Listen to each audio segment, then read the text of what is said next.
23 তারিখ 7 মার্চ 2025 তারিখে গভীর রাতে একাধিক সোর্স ও বন্দর থানার OC Liaquat Ali second officer Jalil সহ একাধিক পুলিশ বাহিনী আমার বাড়িতে বিনা সার্চ ওয়ারেন্টে প্রবেশ করেন। আমার বাড়ি তল্লাশি করেন এবং তারা কোনো ধরনের কোনো অবৈধ কিছু পায়নি। আমার স্বামী মতিউরের 26 লক্ষ টাকার একটি চেক ও নগদ 2.5 লক্ষ টাকা দেখতে পায়। সেই টাকা থেকে তারা আমার কাছ থেকে 1 লক্ষ টাকা দাবি করেন। আমি 1 লক্ষ টাকা দিতে অস্বীকার করি। অস্বীকার করার পরে আমার কাছ থেকে তারা 20,000 টাকা নেয়। তারপর তারা চলে যায়। তার পরবর্তীতে 13 তারিখ 8 মার্চ 2025 তারিখে গভীর রাতে আবারও আমার বাড়িতে প্রবেশ করেন। আমার বাড়ির সিসি ক্যামেরা ভাঙচুর করেন এবং নিয়ে যায় এবং পুলিশের সাথে একাধিক লোকজন ছিলেন, তাদের নিয়ে তল্লাশি করেন। কোথাও কোনো ধরনের মাদক পায়নি। তারা প্রায় দীর্ঘ 3 ঘন্টা আমার বাড়িতে অবস্থান করেন। তারপর আমার কাছ থেকে তারা 10 লক্ষ টাকা দাবি করেন। আমি 10 লক্ষ টাকা দিতে অস্বীকার করি। তার কারণে তারা আমাকে মিথ্যে মামলা দিবে, তার কারণে আমাকে ভয়ভীতি দেখায়।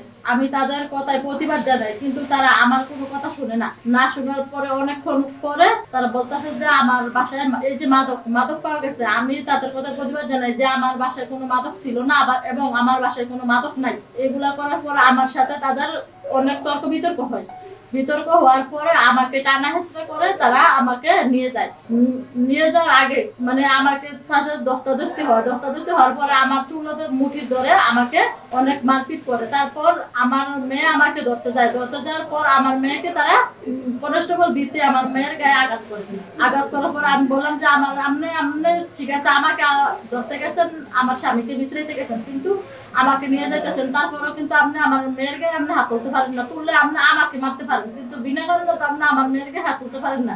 কিন্তু আমার ছোট একটা 10 মাসের ছেলে আছে, এই ছেলে সহকারে আমাকে টানা হেঁচড়া করে আমাকে নিয়ে আসে। কিন্তু তাদের একটাই কথা যে আমাকে তারা নিয়ে যেতে হইব, যে ওসি নির্দেশ যে আমাকে তারা নিয়ে যাইব। এত কিছু বোঝে না। আমি বলতেছি স্যার আমি তো কিছু করি নাই, আমাকে বিনা অপরাধে আমার বাসাতে কিন্তু আপনি কিছু পান নাই। উপরে আল্লাহ আছে, আমাকে কেন আপনি নিয়ে যাচ্ছেন, কিন্তু আপনি বিনা কারণে আমাকে নিয়ে যাইতেছেন। এত কিছু জানি না। ওসি স্যার কথা বলবো, ওসি স্যার বলতেছেন যে আমার নিয়ে যাইতে হইব, আমরা এত কিছু জানি না। কিন্তু রাত আনুমানিক 3টে আমার দুধের শিশু সহ আমাকে থানায় নিয়ে আসে। ওসি লিয়াকত আমার কাছ থেকে 10 লক্ষ টাকা দাবি করেন। আমি মিথ্যে মামলা ও হয়রানি থেকে বাঁচতে আমি 5 লক্ষ টাকা দিতে রাজি হই। জানান তাদের রতনের কাছ থেকে 5 লক্ষ টাকা পুষে দিলে আমাকে ছেড়ে দিবে।